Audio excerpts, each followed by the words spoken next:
Good afternoon, and thank you for joining today's webinar, AASLD Foundation Awards, Put Your Best Application Forward, presented by Dr. David Kaplan, Vice Chair of AASLD Foundation's Research Awards Committee. Today's webinar will be recorded and made available on AASLD's YouTube channel. If you are not an AASLD member, this is a great time to join. As a member, you can join as many SIGs as you'd like. Listed are a few other member benefits.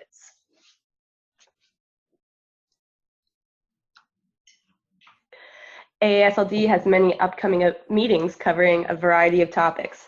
Visit aasld.org/calendar to get the full list of events. The Liver meeting is the premier meeting for anyone interested in the field of hepatology and is fast approaching. Make sure to register by October 12th to save. Please feel free to submit your questions during this webinar using the Q&A box at the top of your screen. All questions will be answered at the end. Now I will turn it over to our presenter, Dr. David Kaplan. Thank you, Bree. Grabbing control here. Well, welcome everyone, and hopefully this will be a very productive session for everyone who's attending, and we'll be having a question and answer session at the end so that we can address all questions that come up after the during the presentation, and we'll address all those questions after the presentation.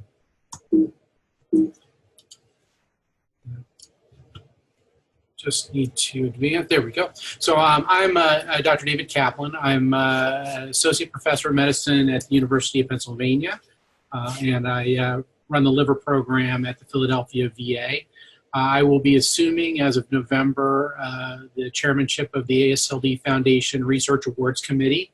I've been on the committee now approximately 4 years and gained some valuable insight into the process along the way that I hope to share with you today. I myself received a AASLD award, the Advanced Transplant Hepatology Award in 2004. Actually, at the time, it was called the AASLD Shearing Award.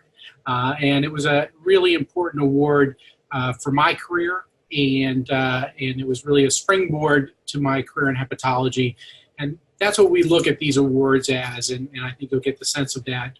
We're here to help you in your as you develop in hepatology, and we're here to support that process as much as we can. So we invest in innovative hepatology research and in the people who study and treat liver disease. And the Research Awards Committee that I sit on helps the AASLD Foundation achieve that mission. I'm going to talk about our awards portfolio for this year, and I'm going to try to highlight some changes in these portfolios that have evolved over the last several years. We have a broad range of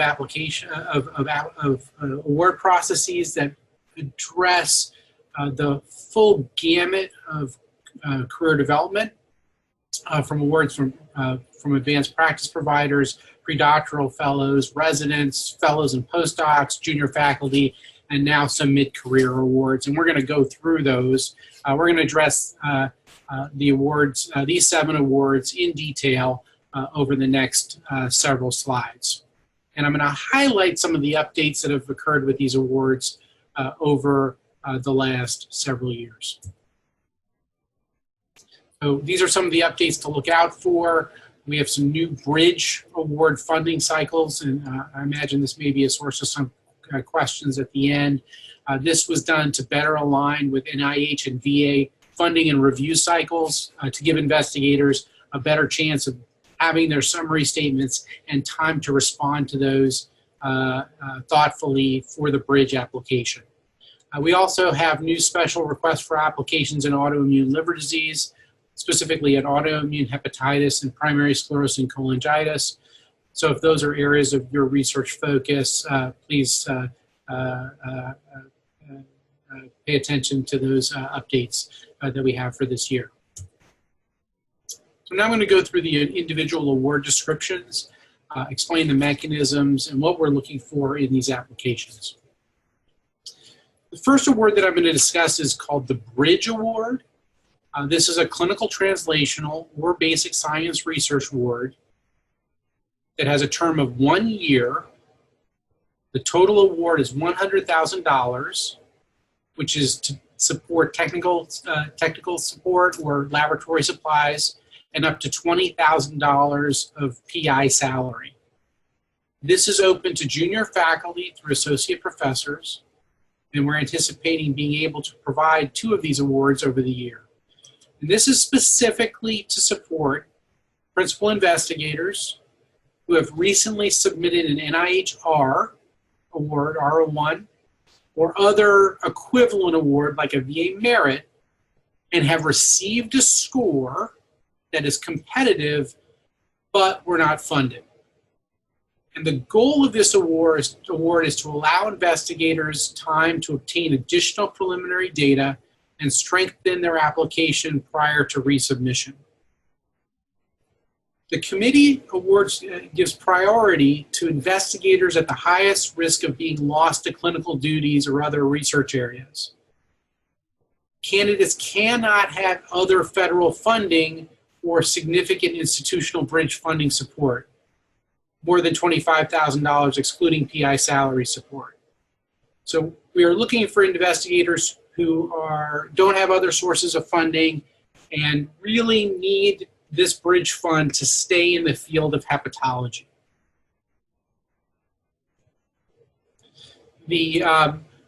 Before I go on to the next slide, many questions come in about what is a competitive score on the proposal. And while there is no absolute cutoff, I think a general rule of thumb is that we're looking for someone under the 33rd percentile. It's unlikely that that scores that are higher than that are likely to be competitive, but there's no absolute cutoff. And what the committee is going to review for these awards is how well the investigator can address the comments in the summary statement in the time frame of a year, what they're going to do with the funding to make that application go from a near fundable score to a fundable score with that additional time and support. There are new bridge funding cycles for 2019. There will be 2 cycles. Cycle 1 has a application due date of October 5th. This is rapidly approaching, so if you're planning to get in for this cycle, please get your application in soon. The second bridge award cycle will will be due in January. The notification for the first cycle will be December 1st of this year, with an award starting February 1st of 2019. These awards are going to be evaluated at committee during the AASLD meeting. The second cycle will be due January 15th. These will go to our committee in March. There'll be a notification in April, and the award start date will be May 1st. Now these, for all the other applications we're going to talk about, the due date is December 4th. We only have 1 cycle. This is the only award mechanism where there are 2 application due dates, and these are disparate from our other awards. So do pay attention to that. The next award I'm going to discuss is the Pilot Research Award. This was a new award last year. We received a very large number of applications for this. And this is an award that is a 1-year, $50,000 amount to support technical support and supplies, but not salary, in a project that's clinical, translational, or basic, that can go to a postdoctoral fellow up through associate professor level, and we anticipate giving 4 awards. The goal of this is to support research projects with the potential for high impact, but that are untested and have little or no preliminary data to successfully compete for funding from other sources. The goal here is to support investigators to test out new theories and obtain the data needed to compete for further peer-reviewed funding, such as a K, an R, and R21. The priority for this award is innovative ideas with the potential to transform the treatment of liver disease. And what the committee is going to be looking at is feasibility, the environment in which to conduct the research, relevant collaborators. All of those things will strengthen the application. But one of the key foci of the committee is how new is this, how innovative is this, and how different this is from previously funded work. So this is not really designed to support one aim of an R application or one aim of a K application. This is really designed for novel, innovative ideas for which there's very little data, and I would liken this to a NIH R03 type of award, and that's how we designed it.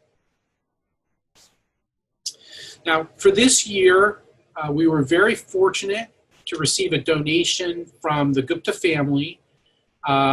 This is Dr. Gupta is a pulmonologist with a family member with primary sclerosing cholangitis, and the family wanted to support a pilot award specifically in primary sclerosing cholangitis. And so the goal of this pilot award, and it's going to be judged along with the other pilot awards, but with slightly broader eligibility criteria.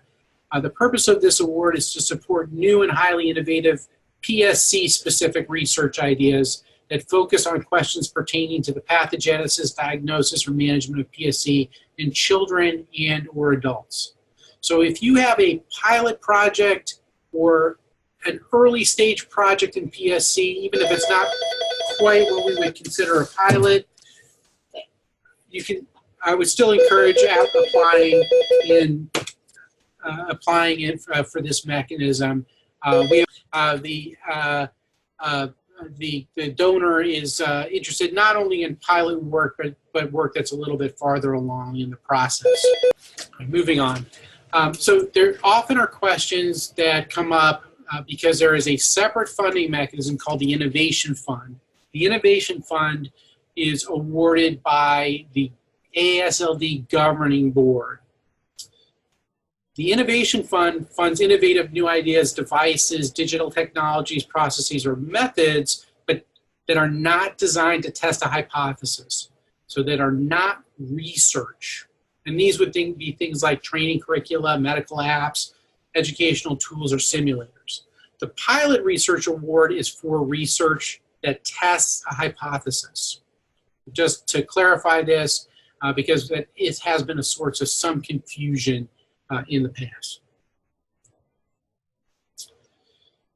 So I'm going to move on to the Pinnacle Award. And the Pinnacle Award, as per its name, is really the highest award that the AASLD Foundation Research Award Committee has the honor to review and assist in the awarding of. This is a basic science research award that is for 3 years, $100,000 per year, for a total of $300,000 that supports the salary of a junior faculty member within 5 years of appointment. So individuals who apply for this must be at or below the rank of assistant professor. So this would be for potentially postdoctoral fellows in transition to a first faculty position, instructors, or assistant professors. But at the time of the award, there has to be an academic appointment.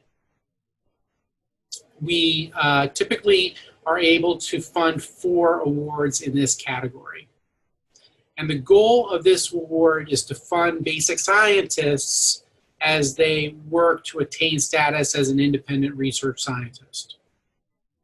By providing protected time and research support to lay the groundwork to allow time to develop independence, we're laying the groundwork for future independent federal funding.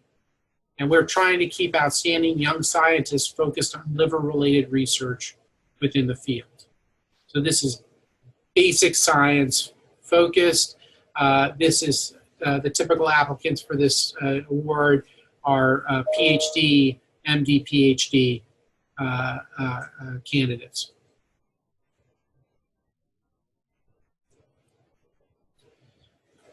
Our next award is the Clinical Translational and Outcomes Research Award, or the CTORA. And this is similar to the annual funding as the Pinnacle, $100,000 per year that can support salary support, technical support, or lab supplies for junior faculty within 5 years of their appointment, at or below the assistant professor level. But this is more focused on clinical or translational or outcomes research. And last year, the AASLD Foundation Governing Board specifically requested that we add outcomes to this. And so there is a real focus on getting outcomes research funded in liver disease. But this will support clinical research, translational research, or outcomes research. Again, it's a 2-year award, total of $200,000. We anticipate funding 4 awards. One of these awards, the donor specifically mandated that it be transplant-related research. And so one of these awards is awarded in memory of the University of Michigan Transplant Program. So there'll be a total of 4 awards, of which one is going to be, at least one will be transplant-related research. Our goals here are to ensure enough protected time for junior investigators in clinical translational or outcomes research to develop their careers in academic hepatology. And we want to, again, keep outstanding young scientists in the field rather than lose them to purely clinical duties. And one of the awards is specifically transplant-related research for the University of Michigan transplant team. We have a special announcement for all of these mechanisms, is that we do have what's called the Autoimmune Hepatitis Fund. An Autoimmune Hepatitis Research Fund has been established by a generous private donor with a specific focus on understanding mechanisms of autoimmune hepatitis, developing new diagnostics, or testing new treatment approaches for autoimmune hepatitis. And this donor will fund one highly meritorious application in autoimmune hepatitis research in any one of our other mechanisms, either in the bridge, the pilot, the CTORA, or Pinnacle. So the awards committee, throughout our review process, we're looking specifically for a highly meritorious autoimmune hepatitis research project in any of those categories that we specifically can present to this donor for funding. So we have a strong focus, interest in fostering autoimmune hepatitis research, and we encourage anyone in that field to apply to any of these mechanisms. Separate from that, we do have what's called an Autoimmune Liver Disease Pilot Research Award. This is a 1-year, $20,000 award that can support technical support or laboratory supplies in clinical, translational, or basic research that is more geared towards earlier stage investigators, potentially postdoctoral fellows, up through junior faculty. And it's a 1-year award, $20,000 to give an infusion of seed money to encourage exploration in autoimmune liver disease. This is a pilot project. Not much preliminary data would be needed for this, and we would encourage innovative ideas, and this also may be a good application mechanism for postdoctoral fellows or other trainees.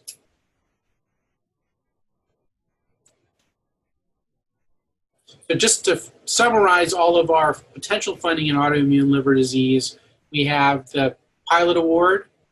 That's a standard, a standalone award category. It's $20,000 to support research in autoimmune hepatitis and is inclusive of primary sclerosing cholangitis or primary biliary cholangitis. We have the Autoimmune Hepatitis Fund, which will support an application in any of our other mechanisms, Bridge, Pilot, Pinnacle, or CTORA.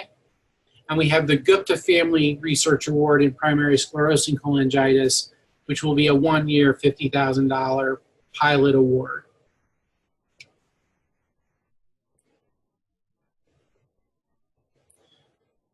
The Advanced Transplant Hepatology Award is an award for hepatology, transplant hepatology fellows. And this underwent a major change last year. And this is now a 2-year award. I'll explain how it's structured.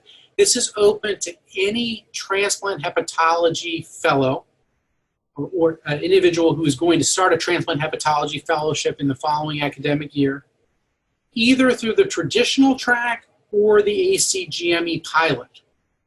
So it's open either pilot program or traditional. We anticipate giving 6 to 10 awards. The total award is $30,000. We anticipate that in the first year, when a transplant hepatology fellow is extremely clinical and doing a clinical fellowship, that they are unlikely to be able to access the research monies or use those in a productive way. So in the first year, we've allocated $4,000 to support travel to meetings in the transplant hepatology fellowship year, and then $26,000 that transplant fellow will take into the second year, which should be a year of a junior faculty appointment. So it's some seed money for that individual to begin their academic career in transplant hepatology. Now, fellows can access the dollars in that first year if there is an appropriate utilization of those dollars. But it's not mandatory, and it's not really even expected. It's a bonus if that's possible, but we understand that may not be possible for most transplant fellows. Again, we're providing travel funding for career development opportunities, going to the liver meeting, and one additional transplant-related educational meeting during the fellowship year. And we are providing a small amount of seed funding for that first faculty appointment. Hopefully that will make fellows more desirable candidates to their prospective programs. And we're trying to identify outstanding early career researchers in transplant hepatology who will successfully compete for future funding.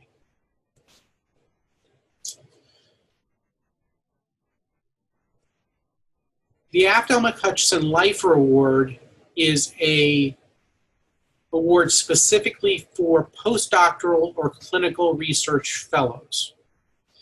And this is a 2-year award, $50,000 per year for 2 years to support salary, technical support, and supplies. And it's what we call a CTORI-like grant for fellows seeking their first major research award. The award was originally designed to support international trainees to do research fellowships in North American institutions. But it has been expanded in the last several years to accept not only international research fellows, but also domestic research fellows in North America. Our goal here is to identify outstanding early career researchers who will go on to careers in hepatology research. Even though it is open to domestic candidates, priority is given to international applicants conducting research in North America.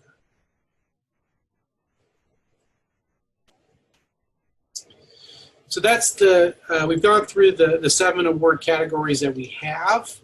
There are some departmental application limits for some of the awards. For the Advanced Transplant Hepatology Fellow, we only accept 1 application per training program. So training programs that have more than 1 transplant hepatology fellow, there needs to be coordination and a decision on which candidate will be presented for the award. For the CTORA award, 2 applications can come from any distinct department. We do not consider pediatric hepatology and adult hepatology from the same institution distinct departments. So, excuse me, I apologize. Those are distinct departments. So each adult medicine department and each pediatric medicine department at an institution can have up to 2 applications from their departments. For the other awards, there's no restrictions. So each department can have as many Lifer Award, Autoimmune Pilot, Bridge Award, Pilot Research Award, or Pinnacle research award applications. And if there's questions about that, I can address those at the end. I'm going to give you some tips about the application. And again, our goal as a committee is to foster your success. One of the things that we're very committed on this committee to doing is providing constructive feedback.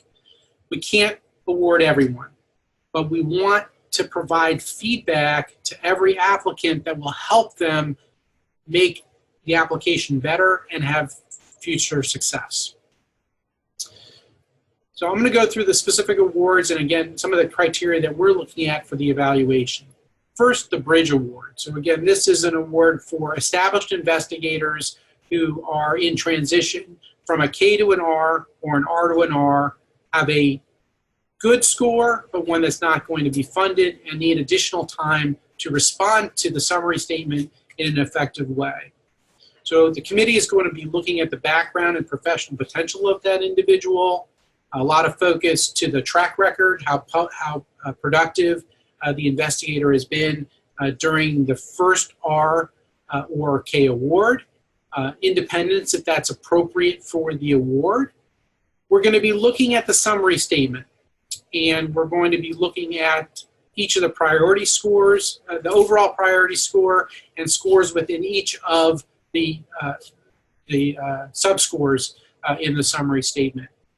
We're going to be looking at the feasibility of the research approach, clarity and structure of the methodology, and really what we're going to focus on is how well does the candidate plan to use the money to respond to the summary statement critiques, and how likely the committee thinks that that work is going to lead to a successful application on the resubmission.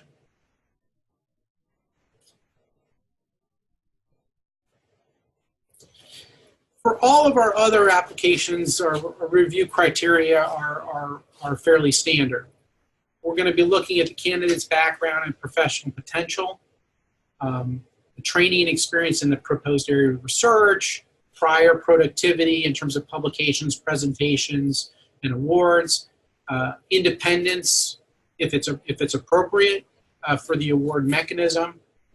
We're going to be looking at how committed an individual appears to be to a research career. We do read the personal statements to look at that. We're looking to see, is there a clear progression in the research trajectory? Does it look like someone's following a successful pathway and that this is a natural progression in that pathway? And we look, obviously, a bulk of the review is in the strength of the research project. How important is the project? How important is the project to hepatology as well? How feasible it is, how clear the approach is. We really focus on grantsmanship. We want to see that the investigator has thought about what they're expecting to find in their research plan, how potential pitfalls will be addressed. Is the study adequately powered for the question that's being addressed, with appropriate sample sizes for animals, humans, or replicates of experiments?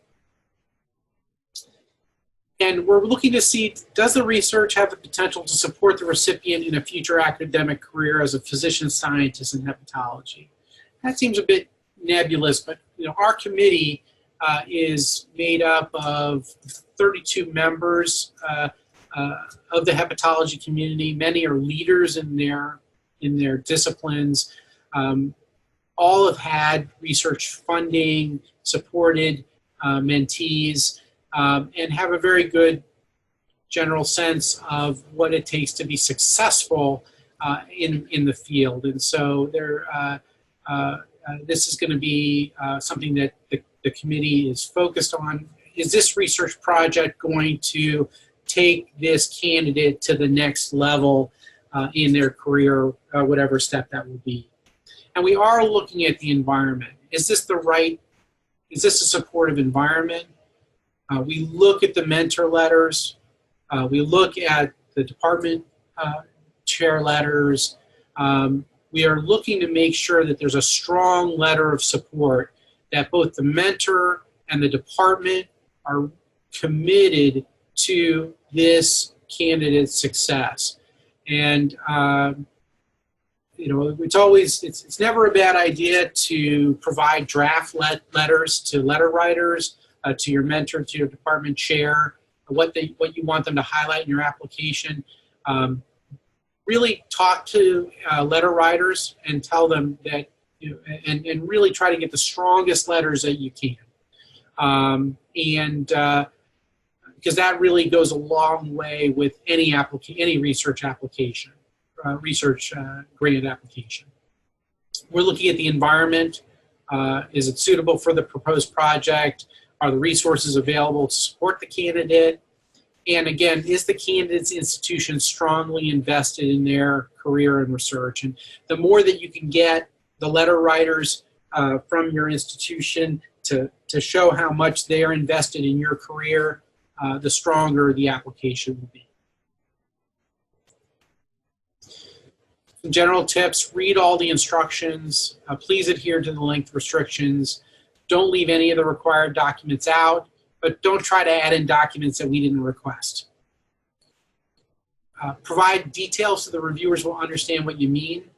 The reviewer, we do our best to get reviewers who are familiar with the area of research that you are proposing. We really try to match the applications with the best members of the committee. But if you're working in an area that's slightly esoteric, where the nomenclature may not be familiar to a general reviewer, please do explain it very well.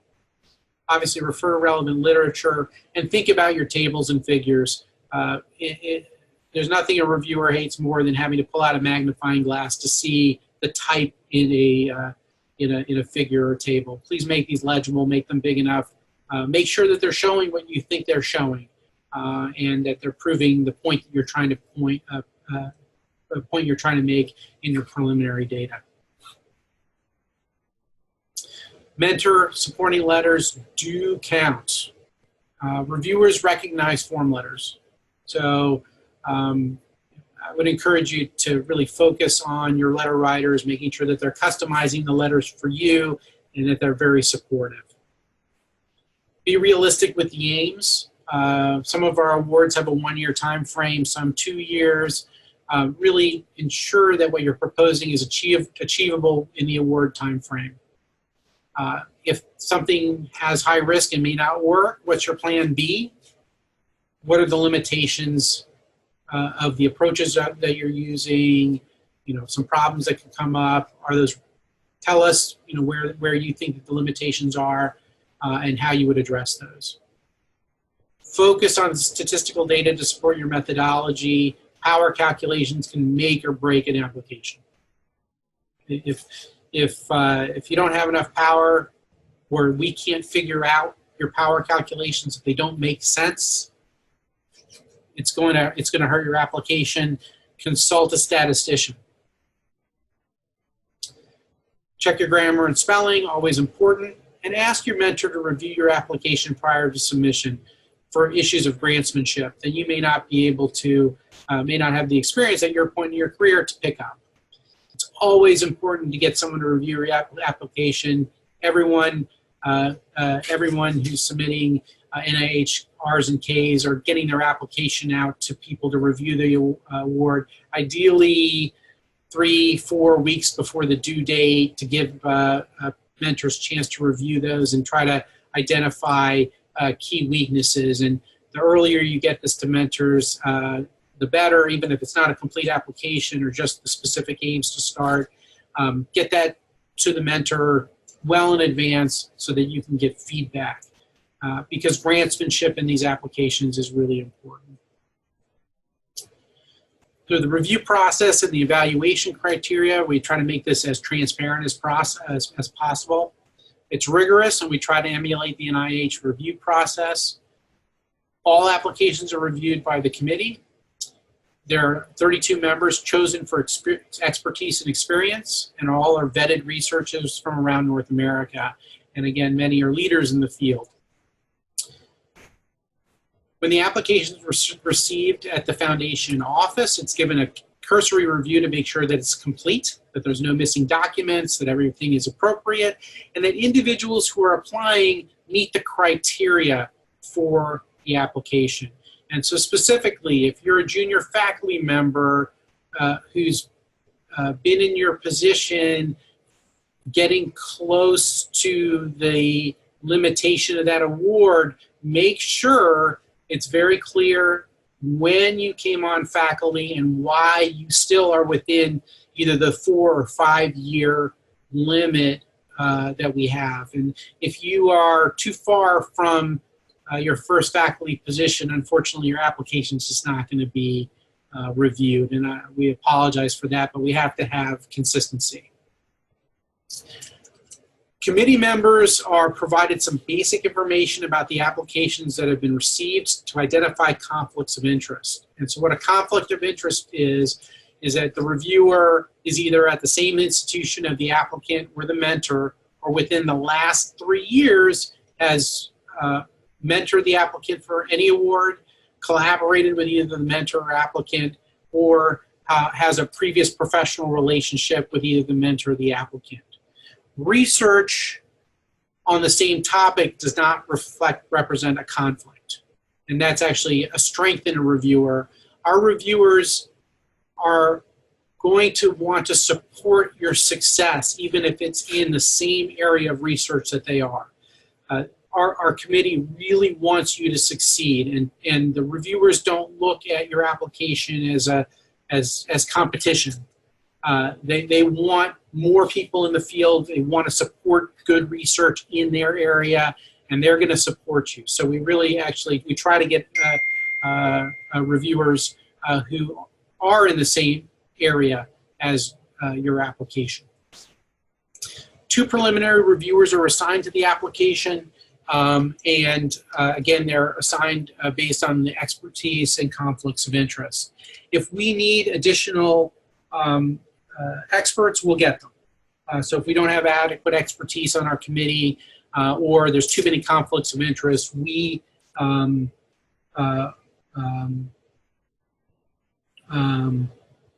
will get additional members on our committee to review your grant. So we're really, again, we want you to succeed. We want you to get the best feedback. Once we go through the conflicts of interest, we assign the reviewers their applications to review, and they're going to use the NIH scoring scale, which is a 1 to 9 scale, to provide an overall score, but we really ask them to provide significant detail and constructive criticism in the application. If there are major problems that are going to hamper the research, we want them to, we ask them to be constructive and proscriptive. How can the applicant fix this for future applications? After the initial review, if there's a 3-point or greater difference between the primary and secondary reviewer, we assign a tertiary reviewer to evaluate the application. At that point, so again, we're going to use the NIH scale. 1 to 3 are the best scores, 7 and 9 are low impact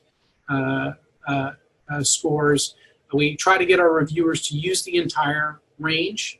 They tend to use the upper part of the lower scores in the range. They really are usually very enthusiastic about the applications, but they assign an overall score. And all applications that have a preliminary score of less than 3.5 are presented at the committee meeting for in-person discussion. So our in-person selection committee is held very similar to an NIH study section. The committee meets in March. We review all of the preliminary meritorious scores, all the grants with preliminary meritorious scores of less than 3.5. Any members who are conflicted with the application must leave the room. And then the preliminary reviewers introduce the application, present their critiques, and it's open to discussion of the committee. And after the discussion, all the non-conflicted members privately submit their overall scores electronically. Any application that's not found to be preliminarily meritorious can be rescued for discussion by any non-conflicted committee member. The final scores are confidential, and the reviewers are not informed of who they've selected for funding when the meeting ends. So the individual committee members will not know which applications had the highest scores at the end of the meeting.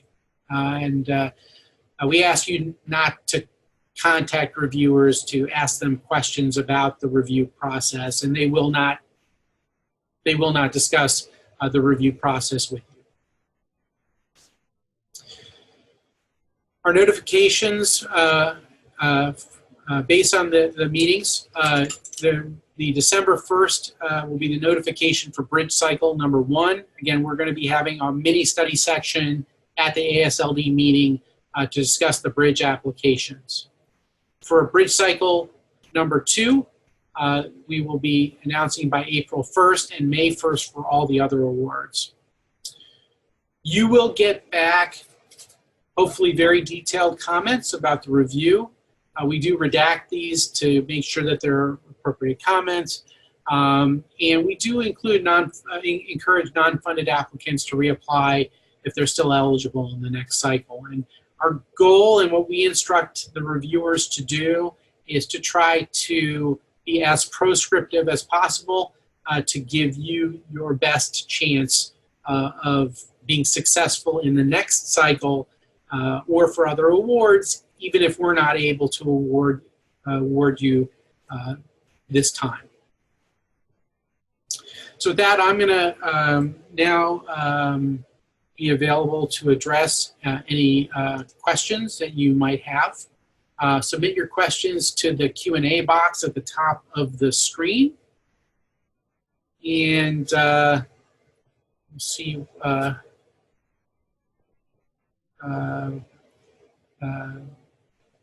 how clear or unclear I was in this presentation and what areas of questions still exist. The other award I hold from a different organization isn't listed as an exclusion on the application. Does this mean that it's allowable? So we will, there are funding exclusions that obviously we can't include every possible funding mechanism in the application, and there are many funding mechanisms that we may not be aware of that would be exclusionary. So if you have a question about current funding and whether or not that excludes you from candidacy for a particular application, I recommend that you contact our AASLD Foundation staff, Julia Merrill or Bree, and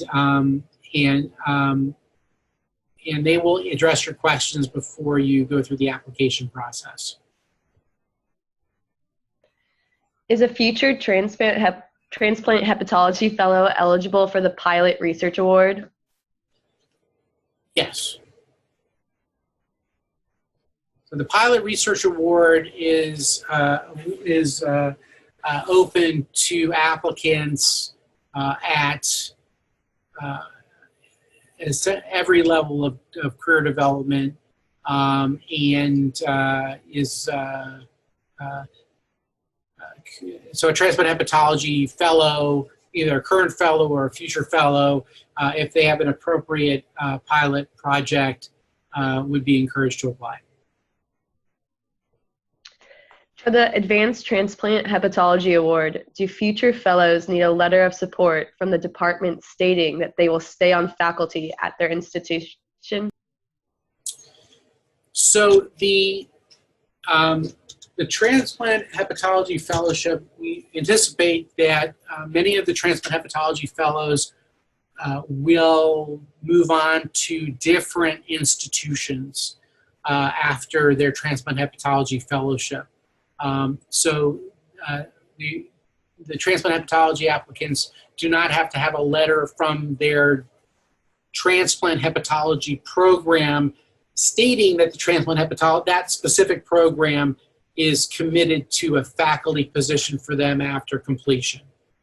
So, so we anticipate that transplant hepatology fellows are going to have to find jobs at other institutions. We're hoping that that seed money that we're providing will help them get an academic position at their present or a different future program. How many total applications are submitted each year for the Pinnacle Research Award? How many reviewers review one Pinnacle Research application? For the Pinnacle, we typically receive approximately 23, between 21 and 23 applications per year. So it's one of our more, it's extremely competitive in that we often can only fund 4 of these due to the size. It's reviewed like our other applications. There'll be a primary and a secondary reviewer. If there's a discrepancy in the score of 3 or greater, there'll be a tertiary reviewer assigned.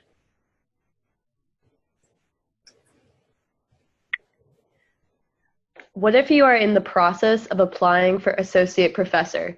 Are you still eligible to apply for the awards that are only for assistant professors or under? If you are going to be associate professor at the time of the award initiation, you would not be a candidate.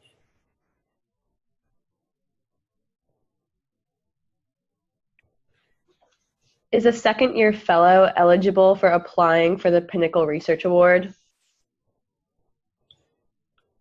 So a second-year, a second-year clinical fellow. Is that what you're asking? We have this all the same. Everyone asking questions has the same voice. Bree, are you referring to clinical fellows or postdoctoral fellows? The person who asked that question is allowed to type in to clarify if they'd like. Okay. Yeah, so I need a little clarification to address that question appropriately. I'm sorry.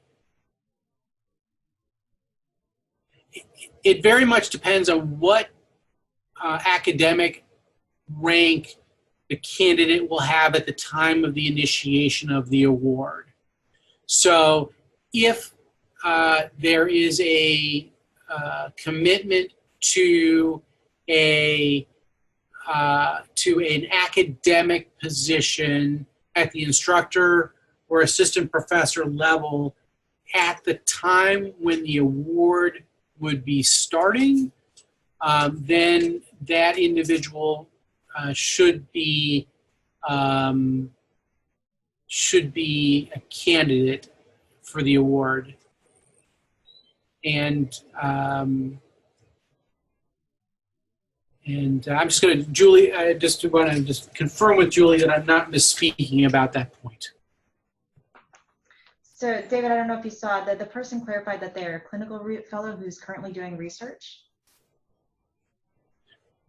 Okay, no, I'm not seeing that. Sorry. So the clinical fellow who's currently doing research and is interested in applying for the Pinnacle based on research during fellowship to be completed during either instructorship or assistant professorship. Is that correct? That'd be correct. They'd actually, at the start of the award, they would need to have that faculty position. Right. So the critical thing is, so you can apply if you have a guarantee of having an instructorship or assistant professorship at the time of the award initiation. And what the committee would want to see is an extremely strong commitment from the department. So the departmental letter would need to state very clearly that the candidate is going to be offered the instructorship or assistant professor as of a certain date. And quite frankly, it'd be better if that letter said that it wasn't contingent on the funding. But you know, sometimes it does say contingent on funding, but there has to be a guarantee of that position.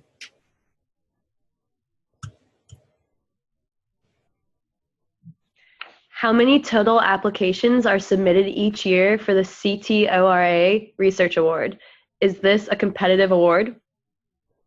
So we typically get about 15 applications for the CTORA, and we're able to fund between 3 and 4. Although the numbers do vary, so it is competitive, it's definitely competitive. Typically, we don't get quite as many applications as we do for the Pinnacle, but it's still a highly competitive application.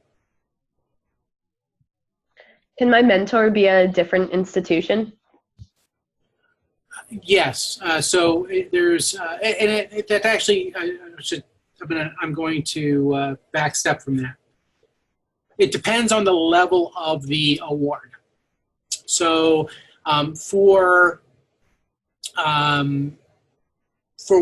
awards where the where we're expecting someone to be moving towards independence, it would be okay for the mentor to be at a different institution. So it's not an absolute requirement that the mentor be at the primary institution, but what the committee is going to want to see in that, and that's a very unusual circumstance, I have to say, but the committee is going to want to see is an extremely strong letter from the mentor of how that mentor is going to support the applicant, even if they're not at the same institution. And we would want to see also a strong secondary mentor who is local. So I wouldn't rule out an application with a mentor at a different institution where there's a really strong relationship and collaboration that's going to be occurring as a result of that. But there will be additional scrutiny there.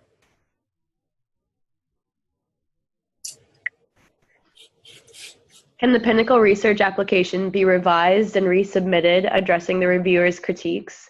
What is the chance of funding for these kind of applications? Is it reviewed by the same reviewer?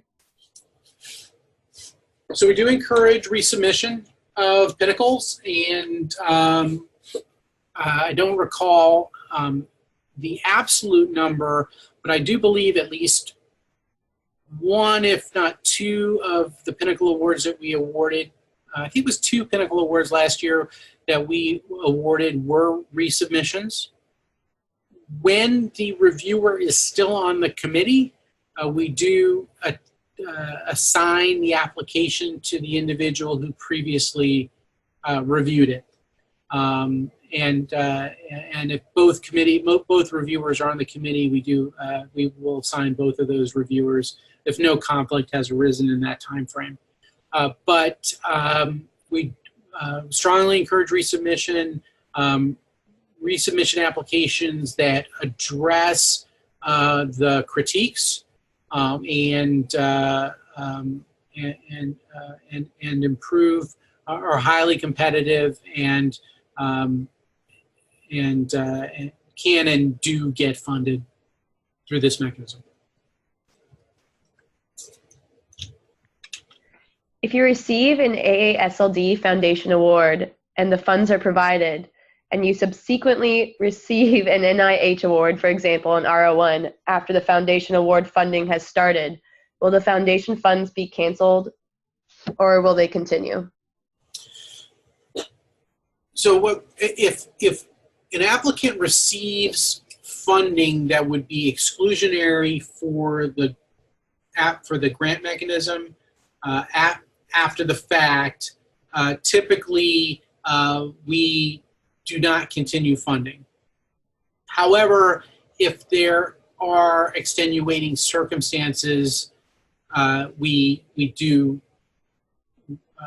take those into consideration. But it's very common for Pinnacle applicants to subsequently get a K.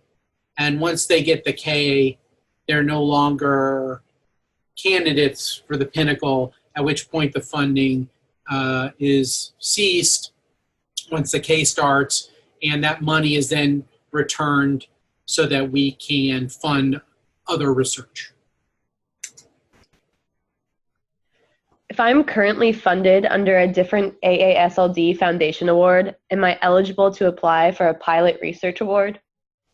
Yes. So the pilot research award, again, what we're looking at is innovative research, not necessarily significant preliminary data, something that's high risk, high reward, and it can come from, it really can come from anyone, any type of applicant, and it's, so yeah, absolutely yes. Can applicants from outside the United States apply for the awards? So each award has certain residency limitations. So the AASLD is the North American Liver Society. So we consider Canada and Mexico domestic applications. From outside of North America, we do have the Lifer Award, which is specifically open to international candidates. And for the,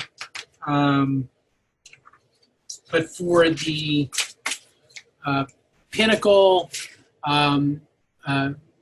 the Pinnacle CTORA, the individual does not, I actually, unfortunately, don't have the, does not have to be a U.S. citizen to apply, but the research has to be done in a North American institution. Julie, am I misspeaking on that? No, you are or correct. Julie agree? Okay, that's what I'm. We do not.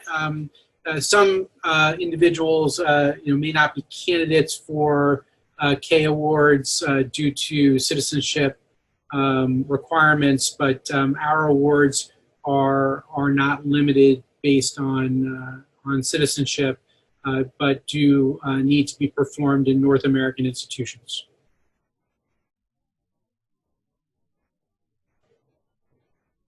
But if you have any questions about these things, please reach out to our foundation staff, and they will address these questions. All right, thank you all for attending the webinar. Like Dr. Kaplan said, if you have any additional questions, please email them to awards@aasld.org. All registered attendees will receive a short post-webinar survey via email. Have a great day. Thanks for joining us.